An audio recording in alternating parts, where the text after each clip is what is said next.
Bueno, creo que estamos un poco para arrancar. Gracias por sumarse a este espacio que generamos desde el área de diversidad e inclusión. La idea es generar estos espacios de reflexión, que sean espacios de inspiración para mucha gente.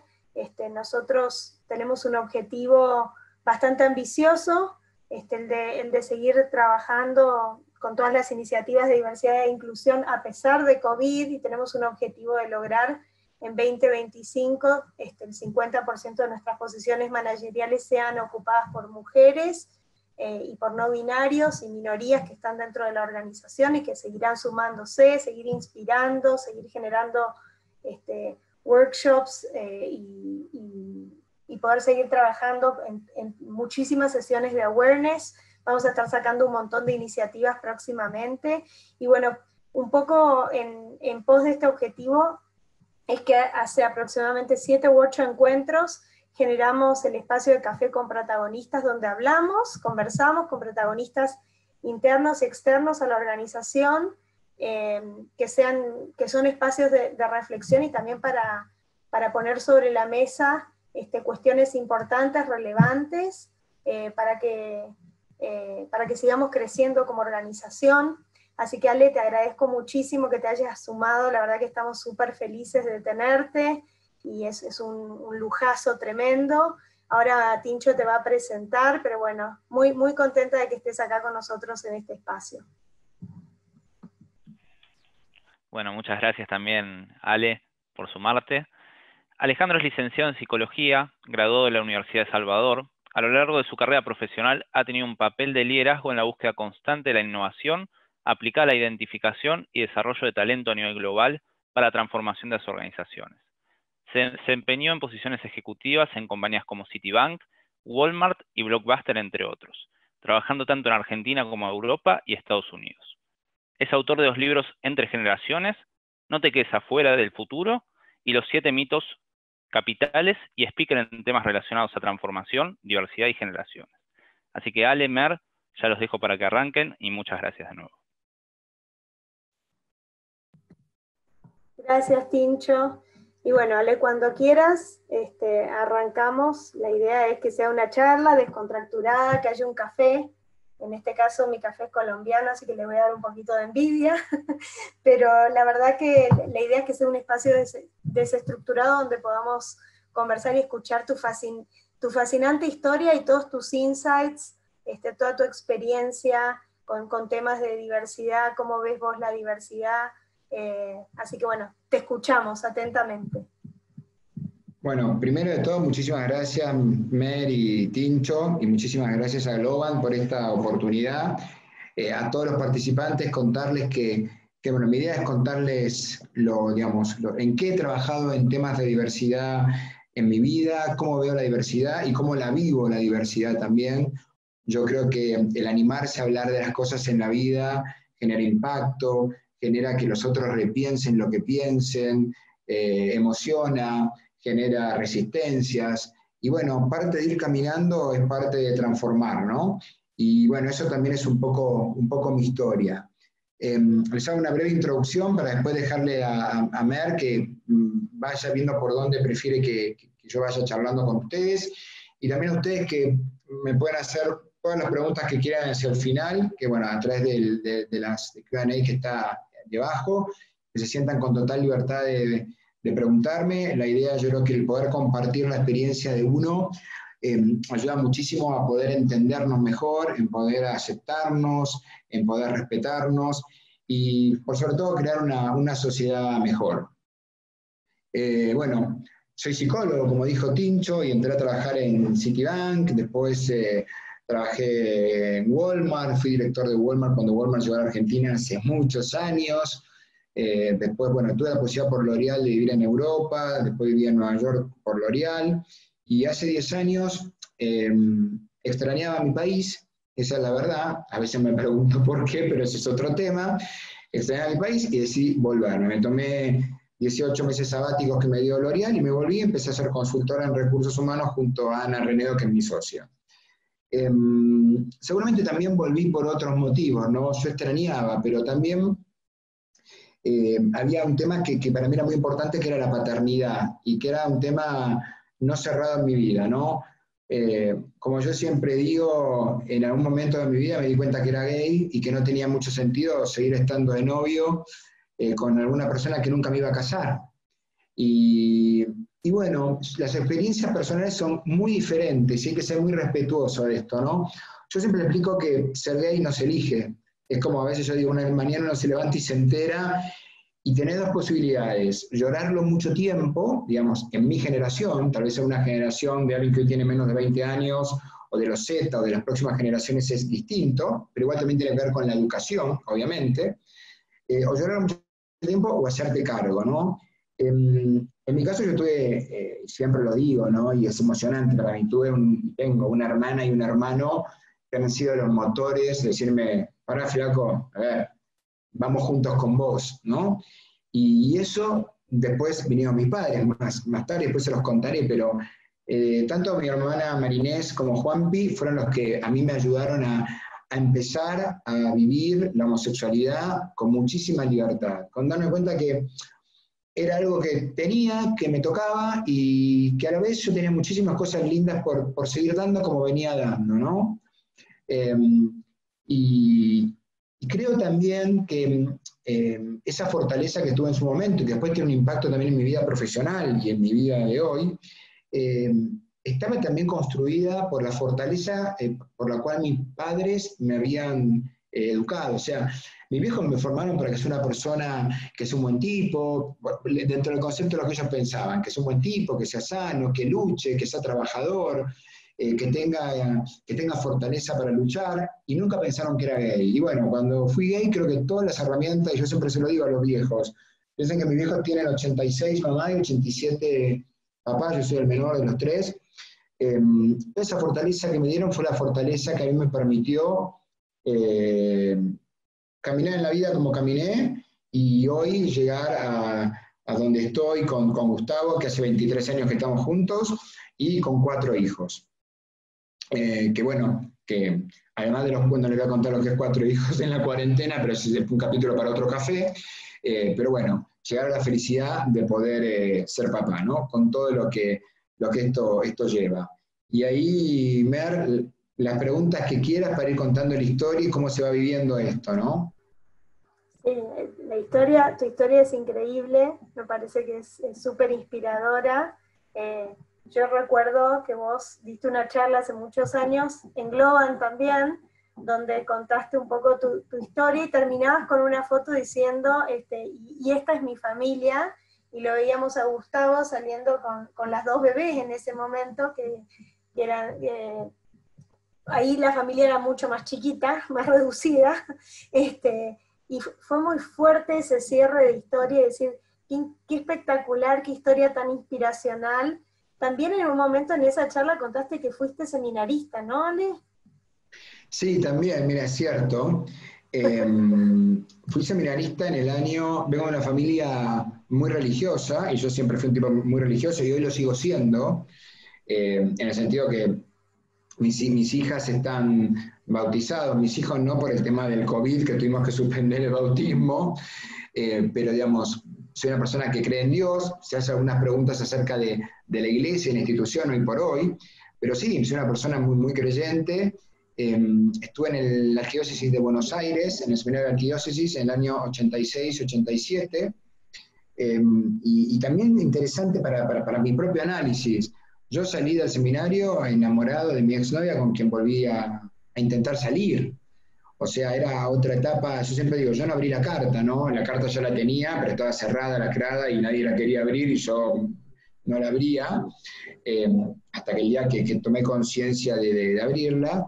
Y bueno, el seminario también forjó y formó un excelente recuerdo de mi vida del seminario, un excelente recuerdo, un excelente, digamos, de la profundidad del estudio. O sea, uno en el seminario estudia filosofía en la UCA. Yo siempre fui un buen estudiante. Mis hermanos, tanto Marinés como Juanpi, son excelentes estudiantes. Y yo descubrí también mi capacidad y mi inteligencia en el seminario, o sea, que me daba cuenta que estudiaba filosofía y que mis notas eran brillantes, ¿no? O sea, Y bueno, ni hablar del aprender al silencio, a la profundización, al estar con vos mismo, una persona que, como se dan cuenta por mi personalidad, yo no paro. Una experiencia súper linda el seminario también en mi haber. Qué espectacular, la verdad eso también me impactó mucho cuando lo escuché. Ale, y esto que charlábamos un poco antes en la previa de, ya viendo un poco todo este historial de cómo, digamos, cómo ha cambiado la diversidad a lo largo de los años. Vos contabas cuando llegaste, cuando Walmart llegó a Argentina en los 90. ¿Qué ha pasado en todos estos años, ya viéndolo desde el punto de vista profesional? ¿Cómo ves que viene evolucionando la diversidad? Y antes también charlábamos, en esta semana, sobre todo en Argentina, empezábamos a ver que la IGJ, para abrir una sociedad anónima, requiere que haya un componente mucho más diverso. Estamos viendo que el Banco Nación está poniendo cuotas, o sea, estamos hablando de organizaciones que uno las piensa como muy tradicionales en su mirada, y sin embargo están ocurriendo cosas, y todo lo que viene ocurriendo, y charlábamos también un poquito antes de los distintos países de Latinoamérica tienen una evolución distinta. ¿Cómo lo has vivido vos en tu experiencia profesional también? A ver, yo creo que hemos evolucionado muchísimo desde los años 90, ¿no? Hemos evolucionado como sociedad, hemos evolucionado como personas. Las organizaciones, hablando de las organizaciones están gestionadas por personas. Y cada uno de nosotros tenemos un estilo de mirar la vida, una manera de mirar la vida que en general se forma en los primeros 20 años de vida, que tiene que ver con la educación que recibimos de nuestros padres, tiene que ver con la parroquia a la que íbamos, el templo al que íbamos, el colegio, nuestros amigos, y eso forma una manera de ver la vida. Hay mucha gente que después se desafía a poder mirar la vida con los ojos de los otros, ¿okay? Que es un gran desafío. Yo creo que las sociedades y las organizaciones se transforman a través del ejemplo. Entonces, les quiero decir, esto es un pensamiento absolutamente personal, porque otra persona que puede haber hecho lo mismo que hice yo, capaz le salió mal. Esto es importante. Yo me hice cargo y tuve la suerte que me fue bien. ¿Qué crees? Yo siempre recuerdo, doy ejemplos, cuando alguien tal vez, justo que nombraste Walmart, Walmart fue una empresa a la que yo quiero y he querido mucho, porque entré cuando éramos 5 para hacer el startup en Argentina, y bueno, hice todo el proyecto de Walmart para Argentina en sus comienzos, ¿no? Que fue un crecimiento terrible. Y yo recuerdo en Walmart capaz me decía, che, mi cuñada se peleó con el novio, tengo para presentártela. Y yo le decía, no, pará, presentame a tu cuñado. Y me decían, ¿cómo mi cuñado? Sí, presentame a mi cuñado. No me jodas. No te jodo. Y esa naturalidad fue con la que yo también fui construyendo tanto mi vida como la vida de alrededor. ¿Okay?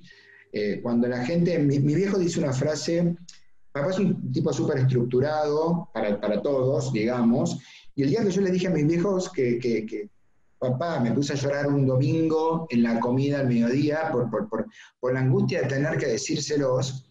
Me puse a llorar con mamá y papá, fui a comer solo, no quería que esté ninguno más, de mis hermanos, mis sobrinos, nadie, y le dije, le tengo que decir algo, yo soy gay. Y papá se levantó de la mesa, vino, me abrazó y me dijo, hijo, yo te amo, ¿de qué me estás hablando? Y papá siempre dice, todo el mundo piensa que la diversidad está en la familia de enfrente y la diversidad está en casa. Lo que pasa es que nos hacemos los ciegos, no la miramos, y la diversidad está en casa, está en las familias, está en nuestros amigos, está en mucha gente que capaz tiene ganas de sentarse con nosotros y hablar y contarnos algo que le está pasando, y no encuentra el lugar, no encuentra la manera de decírnoslo. Y la verdad que el poder compartirlo con nosotros y que cada uno valore del otro lo que el otro es en su esencia, no su orientación sexual, sino lo que es como persona, es un paso de evolución. ¿Okay? Entender que el otro no está ni bien ni mal, es diferente, nada más que eso. Y además porque permite al otro alcanzar un nivel de felicidad que no tenemos la menor idea de lo que significa. el apoyo, digamos, de mis hermanos, el apoyo de mis viejos, con lo que también le costó a mis viejos. Piensen que yo crucé todas las barreras que había que cruzar. Además de aceptar la vida gay en mi vida, ponerme en pareja, de irme a vivir con mi pareja a París, de irme a Nueva York, o sea, hacer una vida abierta, crucé la frontera de los hijos, ¿ok? Cuando yo cuento que nosotros hicimos subrogación, tenemos la posibilidad de adoptar o hacer subrogación en Estados Unidos y fuimos por el camino de la subrogación. Hicimos la subrogación en Estados Unidos. Yo cuando lo cuento, hay gente que abre los ojos y yo sé que está pensando barbaridades. ¿Cómo es ese proceso, Ale, para la gente que no lo conoce? ¿Cómo es un proceso de subrogación? Mira, yo espero que en Argentina se pueda hacer. Hoy se hace, no es ilegal, no está dentro del marco de la ley, porque como en Argentina sabemos, se es madre por parir. Entonces, en una partida de nacimiento, siempre que haya una subrogación, todavía en Argentina, la partida de nacimiento va a estar a nombre de quien tuvo ese hijo, esa mujer, y un papá. No puede haber dos papás. En algunos países del mundo, como en Estados Unidos, y en el caso de California, que es el estado más avanzado en Estados Unidos, la partida de nacimiento sí o sí sale a nombre de los dos padres. Los dos padres pueden ser dos hombres, dos mujeres, o un hombre y una mujer, ¿no? Yo tengo amigos que han subrogado por no poder tener hijos. Digo, la lástima de este proceso es que si lo hiciera en Argentina sería de mayor acceso, más fácil para muchísimos matrimonios que han ido por otros caminos y no lo han logrado. En Estados Unidos tiene un costo digamos, extra que hay que entender eso, pero digamos, si no, sería súper interesante. El contar el proceso, que ahora se los voy a contar, también es, yo tengo 6 amigos míos que no han podido, 6 conocidos, entre ellos un amigo, que no han podido ser papás a través de tratamientos, ¿no?, de fertilización con sus esposas y que hoy son papás. O sea, el ejemplo de uno y el contar todos los miedos. Yo tenía muchísimos miedos, ¿ok? La subrogación tiene como 3 grandes pasos. Un paso que es la donante del óvulo, que es un paso, que es una persona que uno no conoce, digamos que luego se junta con el esperma de los papás, en este caso. El caso de la subrogante, que es una persona que en Estados Unidos tiene que tener hijos, estar casada, un montón de regulaciones que tiene legal en los Estados Unidos, y con los cuales uno, como se dice en inglés, uno tiene que hacer match con ella, y ella con uno, y su marido con uno, o sea, los 4 tenemos que matchear, porque uno elige ciertas características de la persona que querés que lleve tus hijos, ¿ok? Yo me acuerdo que yo contaba, y mucha gente me decía, vos estás loco, yo entre las cosas que pedí en la primera reunión, pedí que fuera católica, apostólica, romana, y no sé, me decían, ¿pero por qué? No sé, porque quiero que tenga la misma religión que tengo yo, no me pregunto por qué, ya. Es lo que es mi fantasía, no sé. Después de trabajar toda la fantasía que uno trabaja como pareja, ¿no? Después, bueno, está obviamente el proceso de la fertilización y la transferencia, como cualquier caso de embriones. Nosotros hicimos una primera transferencia que no quedó embarazada. En la segunda transferencia quedó embarazada de las mellizas y la subrogante fue las 2 veces la misma. O sea, para la tercera vez con los mellizos, en la primera vez nació Sofía y Juana y ahora tenemos a Felipe y Alejo. Y uno se hace miles de preguntas, y la gente te hace miles de preguntas, y la gente se hace miles de preguntas que nunca te pregunta. Cuando los que me tienen en Facebook, yo subo, o en Instagram, y subo videos cuando a mí mi hija me dice, papá, papi, ¿por qué me retaste? Papi, te amo. Papi, ¿sabés que tener 2 papás es lo mejor que me pasó? Y ahora que tienen 3 años, empezar a responder un montón de preguntas que hay que responder y que hay que tener la fortaleza para responderlas. Absolutamente. Cuando te dicen, papi, te amo, yo digo, ¿para qué me hice tantas preguntas en mi vida? Seguro que voy a tener que responder muchas cosas a mis hijas, obviamente, pero yo las voy a criar a mis hijas con la misma fortaleza que me criaron mis padres sin saber que yo era gay.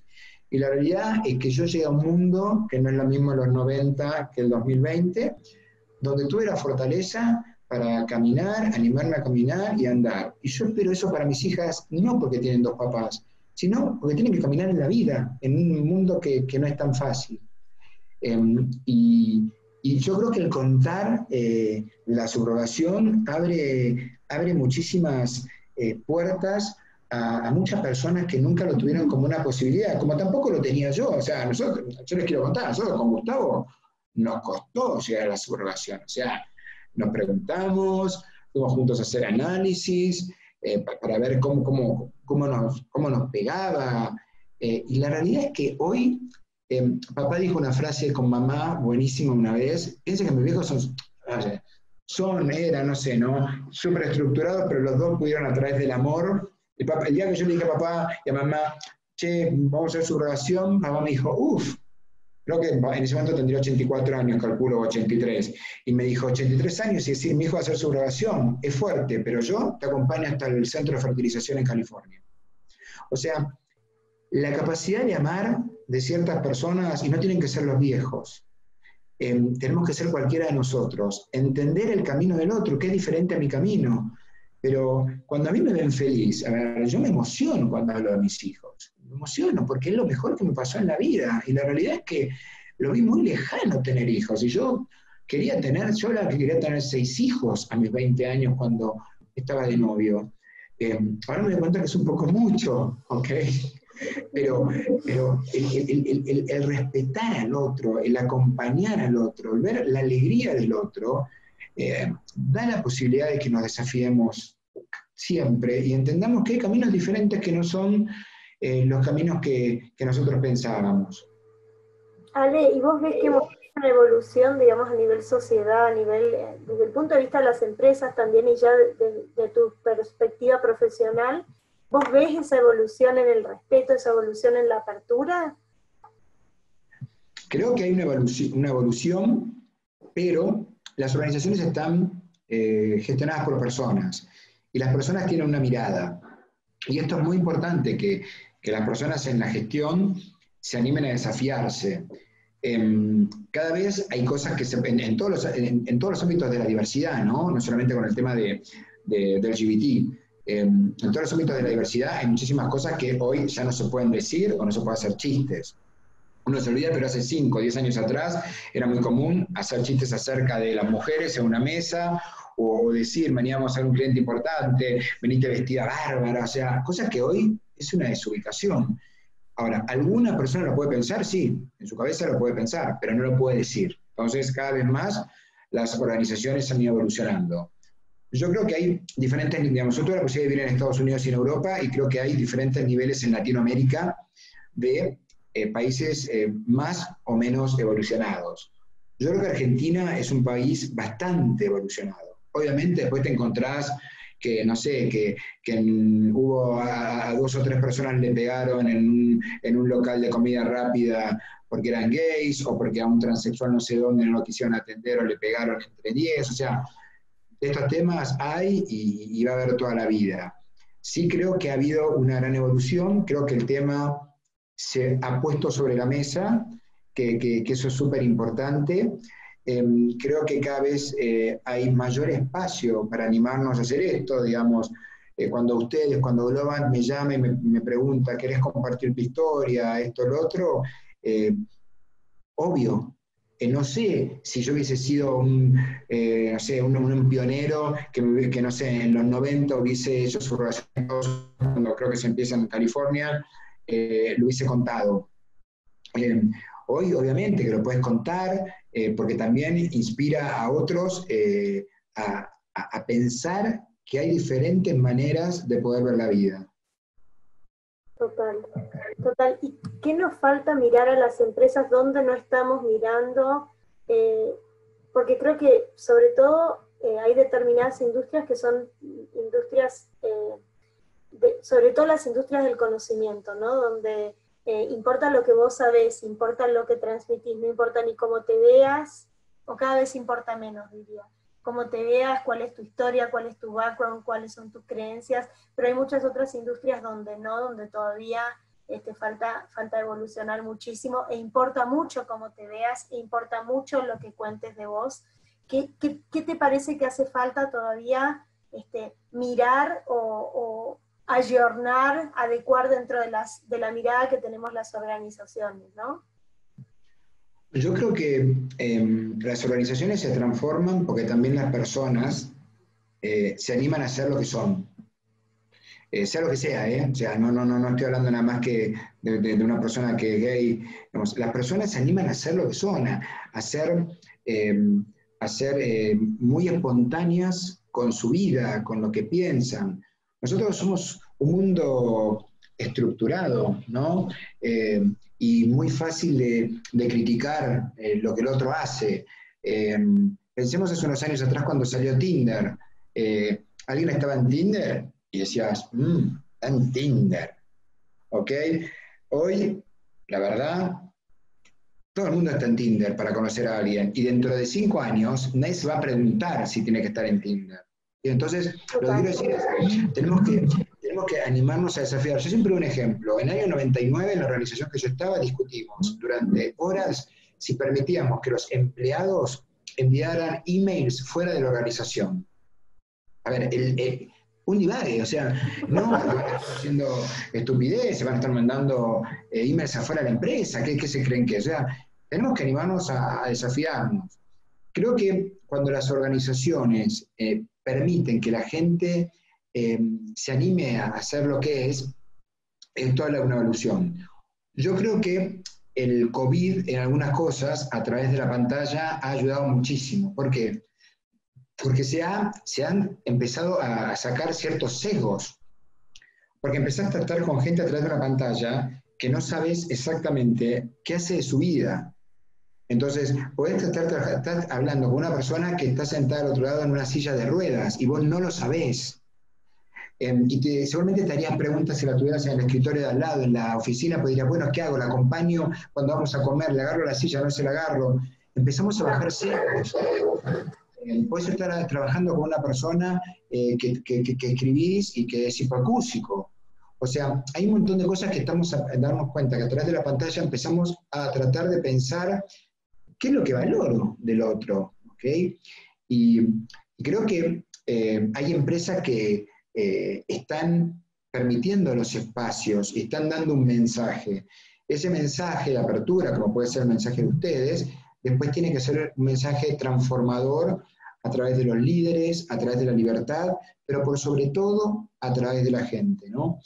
Hay una frase de mis viejos que una vez al año, yo te diría, cada 8 meses, 9, me preguntan si yo me siento discriminado. Porque una cosa que ellos sufrirían es que yo me siento discriminado. Y yo lo que digo, y esto también tiene que ver con las organizaciones en las que uno trabajó, ¿no? Yo siempre digo lo mismo. Escuchen, yo si alguien me discrimina, seguro que alguien me discrimina, seguro. Y yo siempre digo lo mismo, yo no me entero. Porque yo tengo una mirada para adelante. Yo sigo caminando para adelante. Yo no trato de no hacerle mal a nadie, me equivocaré muchas veces, obviamente, pero yo construí mi vida a través de lo que me tocó, porque esto es muy importante. A veces la gente, desde el no conocimiento, en las organizaciones, piensa que uno se levantó una mañana y dijo, esto es más divertido. Esto no es más divertido. A algunos les costó mucho dolor y lágrimas, a otros les costó hasta la vida, a otros les costó un poco de llanto. Entonces, cuando las organizaciones permiten que la gente se anime a hacer lo que la gente es una posibilidad única, porque también eso te permite diversificar el proceso de talento dentro de tu organización, te permite crecer, te permite tener una mirada mucho más amplia hacia los consumidores. Y eso es un valor único también para las organizaciones para poder crecer y desarrollar su negocio. O sea, no es un dato menor no permitir que las personas sean lo que son. Que sí, claramente evolucionamos, Mer, claramente evolucionamos. ¿Falta? Sí, falta un montón, ¿no? Tenemos que poner cupos, lo dijiste vos. ¿Es un paso? Sí, pero tenemos que poner cupos. Uno debería vivir en un mundo donde no fuera necesario tener que poner cupos para poder acompañar la diversidad, ¿no? Y estamos en un proceso de poner cupos. Yo vivía en países donde había cupos por todo. Y también a veces los cupos, en mi experiencia profesional, como exdirector, hasta era complicado a veces, porque iba por el cupo o iba por el talento. Entonces, yo Es decía, una gran discusión, Ale, el tema de la meritocracia y cómo atenta el cupo contra la meritocracia, ¿no? Pero también es real que si eso no ocurre, muchas veces no partimos del mismo lugar, por ende no tenemos las mismas oportunidades. No, y además, si vos mirás los números a nivel mundial de las organizaciones, es una realidad, ¿ok? La no diversidad, es una realidad, digamos. Pues la diversidad puede estar dado, y en el caso del género de las mujeres, está dado valiente, puede decir, no, pará, yo tengo 52% de mujeres y 48% de hombres, pero en cuanto vas a la pirámide, el 52 está para abajo. O sea, es una realidad que si, que, digamos, ¿cuál es el mejor mecanismo para cambiar la realidad? Es muy difícil saberlo, la verdad. Pero creo que sí hay que poner mecanismos, totalmente. Cuando vos me haces una pregunta me acordaba de hace unos años. Pensemos lo difícil que se nos hace en las organizaciones poder pensar en los transexuales. Es un tema que casi no se habla, se empieza a hablar. Cuando se habla muchas veces, yo he sido partícipe de esas discusiones, se habla del tema de los baños. O sea, cuando no es lo más importante el tema de los baños de los transexuales. Hay muchísimos otros temas como madurar en una organización para poder ser inclusivos con un transexual. O sea, y el primer tema es por default, es el tema de los baños. Cuando el tema es mucho más profundo, después hablemos del tema de los baños, obviamente. Pero como sociedad, todavía nos falta muchísimo. Y yo también soy un respetuoso de los tiempos. Nosotros tenemos que aprender a respetar el tiempo. Así como yo respeté el tiempo de mis viejos, para poder decírselos, hay que poder entender y respetar el tiempo de los otros. Sí, lo que es importante, y yo siempre lo digo, es no tener un ojo de mirar si está bien o está mal. Hay que mirar y decir, es diferente, y animarse uno a desafiarse. Porque si no, siempre uno tiene un espíritu crítico. Y la realidad es que la diversidad, si uno mira las organizaciones, se ha evolucionado un montón en lo cultural, pero todavía muchas veces en lo fáctico, en los números, en la realidad, no se ve, ¿no? Yo creo que estos últimos cortos años hay un empuje muy fuerte, que seguramente va a seguir estando, pero es sumamente importante que los líderes, yo creo que hay dos grandes grupos, que los líderes que gestionan animen a desafiar sus pensamientos. Generalmente somos gente de una generación como los X o los baby boomers, y que la gente más joven, ¿no? Los Y y los Z, animen a desafiar a las otras generaciones. Totalmente. Ale, y por lo que vos decís, a veces hasta obligadamente somos diversos, por ejemplo, nosotros somos una compañía que estamos presentes en 17 países, no podríamos decir que no somos diversos, pero sí creo que hay un esfuerzo muy grande a posteriori de ser diverso, que es el ser inclusivo, ¿no? Y la diferencia que existe entre que tengamos los colores de Benetton y que realmente después en lo fáctico, como vos decís, existan tomadores de decisiones de todos esos colores o de toda la gama del espectro, estén realmente en igualdad de posiciones. Me refiero a que no existan esas discrepancias donde están todos abajo en la pirámide y otros que están muy notoriamente más concentrados en otros lugares de la pirámide. O sea, el esfuerzo de la inclusión es como un esfuerzo mucho más grande que el esfuerzo de la diversidad, porque yo puedo poner cupos y puedo asegurarme la cuota de diversidad. ¿Cómo hacer para asegurar el esfuerzo de la inclusión, ¿no? De la inclusión real y verdadera, que creo que es el desafío mayor. Sí, yo creo ahí que es muy importante cuando uno habla de la diversidad y la inclusión, como vos lo definís, y yo siempre lo digo sobre todo a personas que gestionan organizaciones de mi edad o a mis amigos. Digo, ustedes tienen que pensar que cualquiera de las personas que ustedes quisieran que fuera incluida y que viva feliz en un grupo de trabajo, podría ser tu hijo, podría ser tu sobrino, podría ser el hijo de tu hermana, el hijo de tu prima, o sea, tenés que pensar que es alguien que está mucho más cercano, que quiere poder tener las mismas posibilidades que los otros. Entonces, no lo pienses a la inclusión como un tema teórico que está afuera y que uno lee un artículo, o que fue un webinar o fue una charla. Pensalo como las personas que vos tenés alrededor tuyo, que querés que tengan las mismas oportunidades que tienen los otros grupos, los otros colectivos, o como los quieras llamar. Y pensá en la gente que tenés cercana. Pensá si vos tuvieras un hijo gay, ¿qué esperás que un hijo gay sienta de vos? Si vos tenés una hija, ¿qué esperás hasta dónde llegue tu hija? ¿Vos querés que tu hija sienta que no puede hacer carrera por ser mujer cuando tiene la capacidad y el talento para hacerlo? No lo veas como un tema lejano, velo como un tema que está mucho más cercano, ponele afecto al tema. Entonces, cuando uno le pone afecto al tema, y yo lo conozco, yo tengo muchísima gente en mi vida profesional súper machista, que nunca habían tenido un amigo gay, que nunca habían tenido un empleado gay. Hay un jefe que cuando deja la compañía en la que yo estoy, hace muchos años de esto, a quien yo quiero muchísimo, en la última charla cuando él se va, yo le digo, yo te quiero agradecer, le digo por tu respeto a mí, y me dijo, perdóname, ¿de qué me estás hablando? Me dijo. No, me cortó el rostro mal en ese momento. Pero, bueno, no, vos sabés ¿de qué estás hablando vos? ¿De que vos sos gay? Sí, te estoy hablando de eso.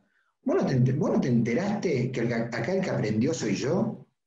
Y me hizo un monólogo que era un tipo que es muy conocido en el mercado argentino, muy conocido. Hizo un monólogo que se le llenaban los ojos de lágrimas, que era para verlo grabado. Porque tomé conciencia que el impacto a veces en el ejemplo de uno, y yo creo que él es una persona que se transformó y que seguramente hoy tiene una mirada sobre la diversidad y la inclusión totalmente diferente que la que tenía. Totalmente diferente. Bueno, y la sociedad necesita ese tipo de personas, pero necesita ese tipo de personas porque uno también le muestra que uno vale por lo que uno es, por lo que uno hace, por la gestión de uno, por el amor que uno brinda, etcétera, etcétera, etcétera. Yo creo entonces que transformamos, todos transformamos. Los que se animan a desafiarse para ser personas que creen en la diversidad y la inclusión, y los que por alguna razón somos de alguno de los grupos de diversidad, que también nos animamos a dar el ejemplo para que otros piensen distinto. Me acordé, perdón, Mercedes, me acordé que me hiciste acordar, en esa charla de Globant, yo al final puse una foto que eran mis hijas, y presenté a mis hijas en una audiencia que obviamente no me conocía. Y presenté a mis hijas, y el slide que sigue es Gustavo conmigo saliendo del sanatorio en Estados Unidos, y ahí yo digo, bueno, Gustavo, mi marido, con mis hijas, y es súper interesante ver las caras de las personas, porque, les soy sincero, yo voy a muchos lugares que me dicen, bueno, ahora en estos últimos 4 meses no fui a muchos lugares, ¿no? Pero antes cuando iba te decían, con 4 hijos, ¿y tu mujer qué piensa? ¿Cómo hace tu mujer? Ay, pobre, tuvo mellizos las 2 veces tu mujer. No, es mi marido. Y uno ve las caras de las personas. Y hay personas que se quedan mudas, hay personas que tratan de zafar, y hay personas que se emocionan y te dicen, no puedo creer lo que lo hiciste, te felicito.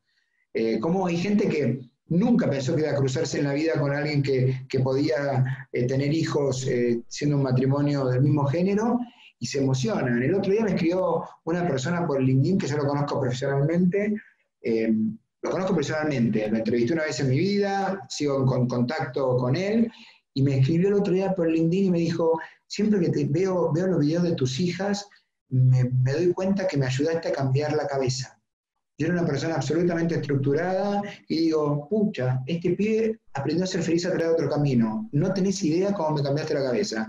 Yo leo eso y me corre, por las venas me corre, pero la sangre a 300 kilómetros por hora, porque ese tipo está pensando distinto, ¿no? Y ojalá yo también pueda pensar distinto en otras cosas que soy más conservador, que las puedo recibir de él o de otros, ¿no? Porque la diversidad la hacemos entre todos, y la realidad es que todos nos desafiamos. Yo también me desafío a un montón de temas que tienen que ver con lo diverso.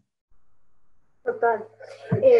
¿Y qué papel juegan nuestros sesgos inconscientes en todo esto, no? Ahora se escucha mucho hablar la importancia de hacerlos conscientes, la importancia de elaborarlo como si fuera un músculo para decir, che, sí, yo tengo este sesgo, sí, a mí me cuesta tener esta mirada, entonces la forma en la que tengo de superar y tener una visión superadora es justamente arranca por hacerlo consciente.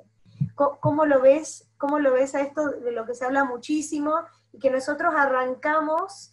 El primer laburo que hicimos de diversidad e inclusión fue justamente awareness, ¿no? O sea, sesiones de awareness, y esas sesiones creo que fueron de mucho impacto y de apertura, y creo que a cada uno de nosotros que tomó la sesión fue como una sensación de apertura y de está cambiando algo en mí mismo, en la visión que tengo. No sabía que me pasaba esto, ¿no? O sea, no me di cuenta que yo pensaba así, no me di cuenta que tenía como esta etiqueta puesta, y no la quiero tener más, y no me gusta tenerla, entonces, ¿cómo laburarlo?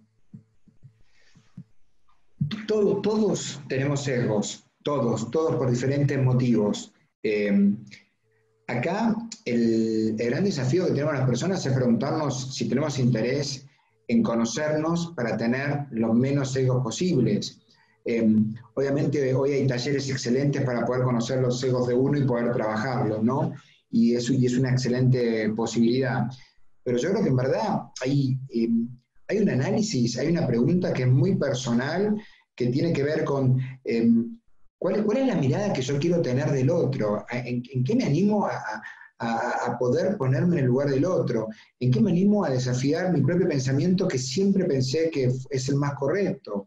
Y eso no significa que vamos a dejar de pensar ciertas cosas. Seguramente alguien pensaría, como sesgo mío, ¿no? Lo estoy pensando. Alguien pensaría, Alejandro bautiza a sus hijas, Alejandro va a enviar a sus hijas a un colegio y a sus hijos luego a un colegio religioso. Sí, obviamente. Un colegio religioso que me las acepta, etcétera, etcétera, donde las nenas, por ejemplo, están anotadas, pero bueno, no pudieron ir dadas las razones. Pero digamos, hay hijos que tenemos que los damos por default. Y en verdad, el gran desafío acá es preguntárselo, ¿dónde quiero estar? ¿Dónde quiero estar? ¿Dónde quiero estar con los otros? Y el día que nosotros nos animamos a darnos cuenta de lo que nos pasa con los otros, la generación de vínculo amoroso, o sea, de vínculo de cariño con el otro, cuando respetamos lo que el otro es un cambio absoluto. Y en ese cambio absoluto también tiene que ver cuando uno es, porque ve que el otro es feliz, uno también es feliz. Entonces, yo creo que la pregunta, Mer, es animarse a preguntarse cuáles son los sesgos de uno que todos tenemos y trabajarlos, ¿ok? Cada uno trae diferentes maneras. Hay en las organizaciones, hay talleres, algunos lo trabajarán a través de su manera de ser analíticos de su propia personalidad, otros irán al psicólogo, cada uno tomará su camino. Pero lo que sí que el conocer lo que nos pasa nos hace mucho más humanos y tiene un impacto, a mí me parece que único y único en las organizaciones, ¿no? Que no es un dato menor. Ale, ¿y qué impacto tiene el COVID en todo lo que respecta a diversidad? ¿Qué notas vos como profesional también respecto de las búsquedas? Si es un tema que está presente o no es un tema que está presente cuando las empresas salen a buscar talento, por ejemplo. Yo creo que ya antes del COVID, y el COVID lo profundizó, no digo que lo aceleró, yo creo que lo profundizó el concepto de buscar talento, ¿ok? Talento. Después, esto va de la mano atado a diferentes organizaciones, ¿no? A la cultura que tienen las organizaciones, obviamente, pero cada vez más abiertas en general. El COVID lo profundiza porque digamos, sabemos que muchísima gente entró en este periodo a trabajar a organizaciones con todo un proceso de entrevistas virtuales y con un onboarding virtual, o sea, nunca fue a la oficina. Entonces, eso colabora, profundiza la eliminación de sesgos. Eso es una realidad. Pre-COVID y después post-COVID, cuando esto termine, pero pre-COVID yo creo que cada vez hay menos espacio para que las personas en los procesos de selección Yo siempre digo que igual hay que trabajar muchísimo con los equipos de recursos humanos que también tienen muchos sesgos. Después, los que gestionan también, digamos. En principio, los de recursos humanos, en principio, tienen menos. Pero hay que acordarse que los sesgos tienen que ver muchísimo también con la educación que uno ha recibido. Y, digamos, cómo uno ha formado su mirada de los otros. La cultura, ¿no? Instalado en la cultura, en el ámbito en el que te mueves. Es distinto, digamos, y esto es importante, no es ni mejor ni peor, es distinto tu formación en Argentina, tu formación en Chile, tu formación en México, tu formación en Colombia, en Brasil, si me voy a París, en Francia, si me voy a Estados Unidos, es distinto porque son países con diferentes culturas, las culturas nos hacen, ¿ok? Y está bueno que las culturas nos hagan, porque hacen nuestra manera de ver la vida. Después uno lo que tiene que hacer es poder desafiarse para poder desafiar el pensamiento de uno, ¿no? Pero yo creo que el COVID ayudó a neutralizar un poco los sesgos. Post-COVID, yo creo que, y esperemos que así sea, se quede esta profundización de querer cada día más valorar a las personas por lo que las personas son y, digamos, y su talento, y no por lo que hacen de su orientación sexual o de lo que sea. Y yo creo que también hay un desafío con las mujeres muy importante, que es entender, romper este paradigma, que las mujeres hay un periodo de la vida que se dedican a la maternidad. Eso es una estupidez seguir pensando eso, digamos. Las mujeres se dedican a la maternidad, los papás se dedican a la paternidad, y hay muchísimas mujeres y muchísimos matrimonios o parejas del género que sean que no van a tener hijos. Entonces, damos por supuesto, por decirlo así, pensamientos culturales, ¿no? Hoy no, hoy por suerte no, pero hace 20 años decían, hoy alguien lo puede pensar, uy, tiene 30 años y no tiene ningún hijo. Va a querer tener hijos pronto. No, basta de pensar eso. ¿Qué sabemos? ¿Qué sabemos?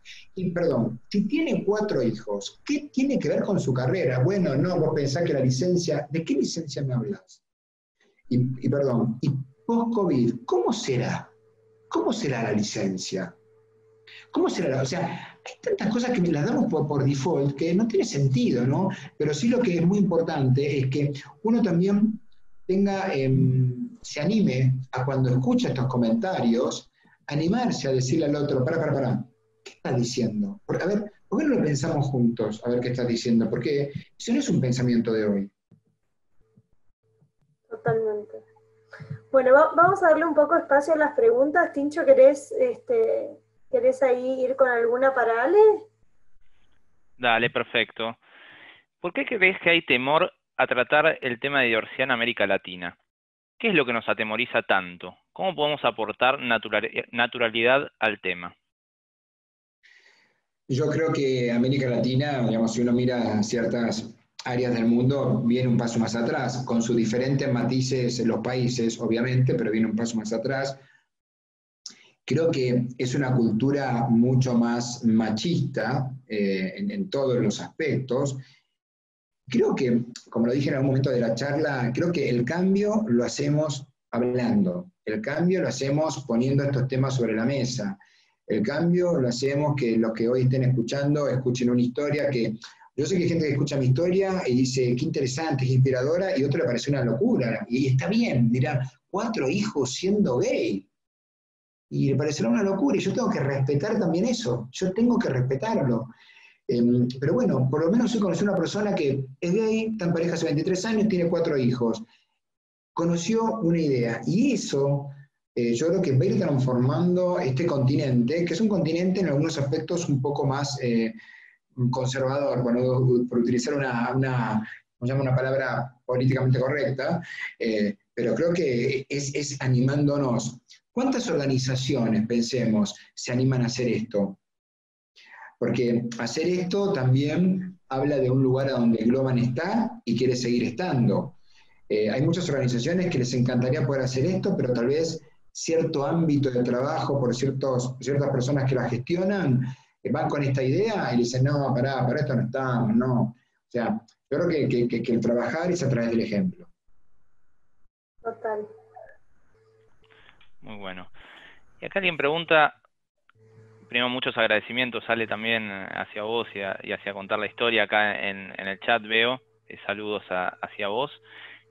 ¿Por qué tenemos tendencia de creer que pensar diferente es malo? Sí, yo tengo una presentación que dice, creo que dice así, aceptar que lo diferente no está ni bien ni mal, es evolucionar. Y yo cuando hablo en una conferencia de eso digo, nosotros jugamos todo. Jugamos al vecino por cómo se viste, jugamos el auto que se compró el de enfrente, vamos a comer en un restaurante y miramos al que come cómo come. Digamos, somos facilísimos para decir, mirá qué horror, mirá cómo come, mirá cómo se viste, mirá cómo... Es una naturaleza del hombre. Yo creo que hay que animarse a poder salir de ese juzgamiento natural que tenemos, que lo diferente está mal, cuando lo diferente también a uno lo desafía. Cuando yo digo, no, yo me quedo con mi manera de pensar, lo diferente está mal, no me desafío a mí mismo a preguntarme por qué pienso eso, por qué pienso que está mal, qué le está pasando al otro. Me pone en un lugar de comodidad, pensar lo mío es lo correcto y lo de los otros es lo incorrecto. Entonces yo creo que uno no tiene interés en desafiarse. Yo creo que cada vez más también se está produciendo un efecto que es los jóvenes y los chicos evolucionan. El otro día vino un primo de la Meiji y pregunta, de 4 años, y pregunta, hace así, estamos todos comiendo, cierra los ojos y dice, pero ¿y dónde está la mamá? En el medio de la comida. Entonces, una de Sofi creo que dice, no, yo tengo 2 papás, no tengo mamá, yo te dije, le dice. Y él dice, ay, tenés razón, vos tenés 2 papás, exactamente, ¿cómo me olvidé? Y siguen comiendo. O sea, lo toman con una naturalidad que sería lindísimo si nosotros pudiéramos tomarlo con esa misma naturalidad. Y nosotros no lo tomamos con esa misma naturalidad, ni yo lo tomo con esa misma naturalidad.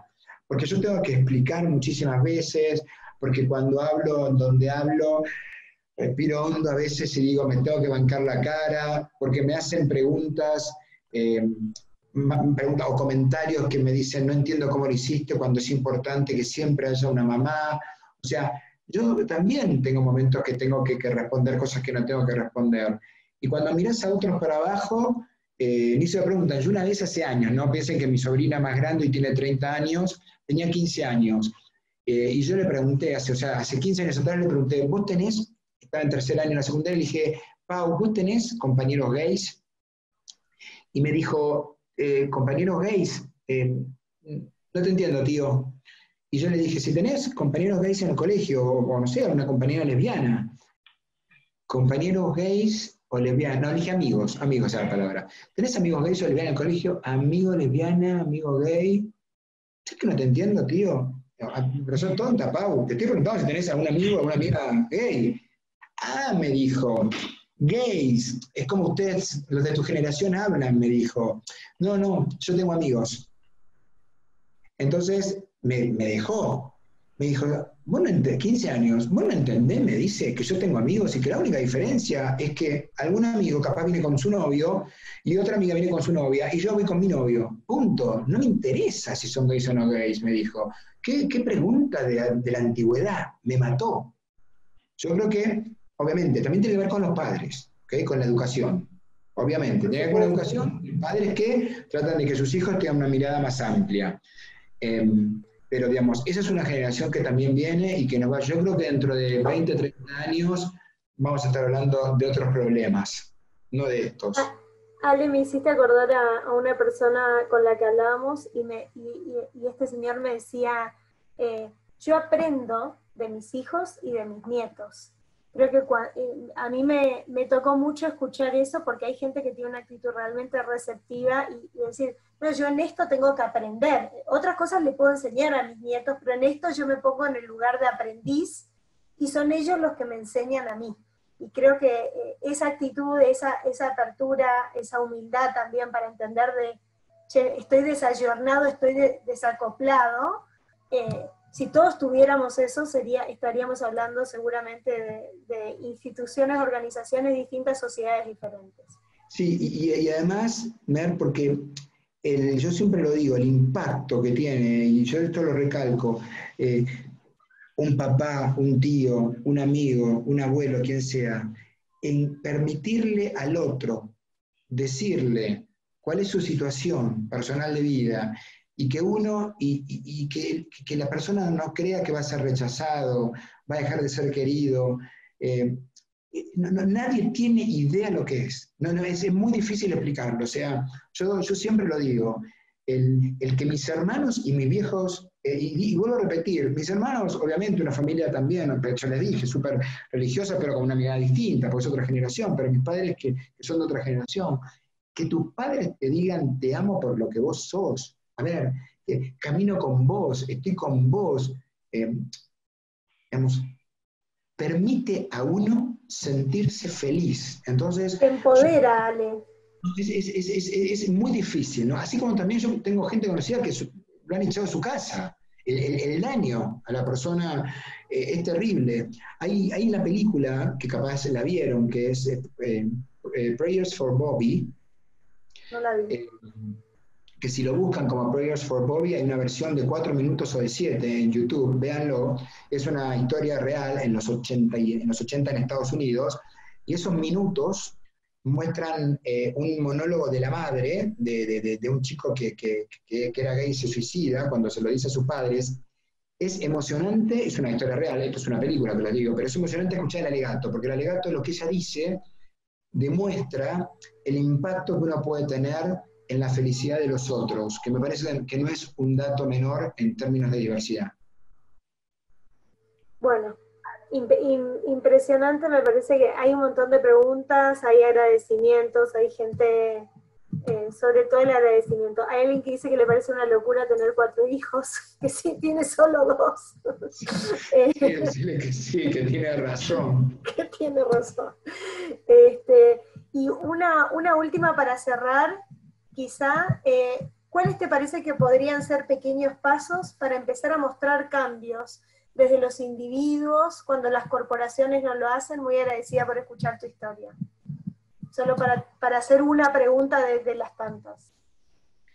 A ver, yo creo que uno en las organizaciones tiene que trabajar, digamos, desde todos los equipos de recursos humanos y todos los equipos que gestionan personas también, eh, trabajar por entender que incluir al otro, aceptándolo al otro, permitir al otro que comparta su vida con nosotros. Todos tuvimos en nuestra historia un compañero que todos éramos cada uno con su pareja y él venía solo y todos sabemos que era gay y no nos animamos a decirle que venga con su novio.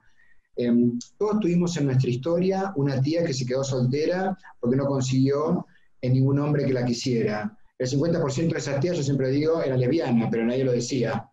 No consiguió ningún hombre que la amara. Y en verdad vivía con la amiga para no vivir sola. Digamos, en otra generación, de los que hoy tienen 90, 100 años, era la manera de encubrir la homosexualidad. La diversidad está muy cerca de nosotros. Entonces, hagamos un desafío a las organizaciones en las que estamos para poder hacer sentir bien a cada uno de los otros en lo que le pasa en la vida. Que no solamente tiene que ver con ser del grupo del LGBT, lo quiero aclarar, sino con lo que le pasa en la vida. Y yo creo que los equipos de recursos humanos, como di el ejemplo, que vas a ir a tu jefe y te va a decir, no hagas un café sobre la diversidad de este tema, no, ni loco. Hay que ir y volver a golpear y volver a decir y estar ahí, ¿no? Y ser muy defensores del respeto y la aceptación por los otros.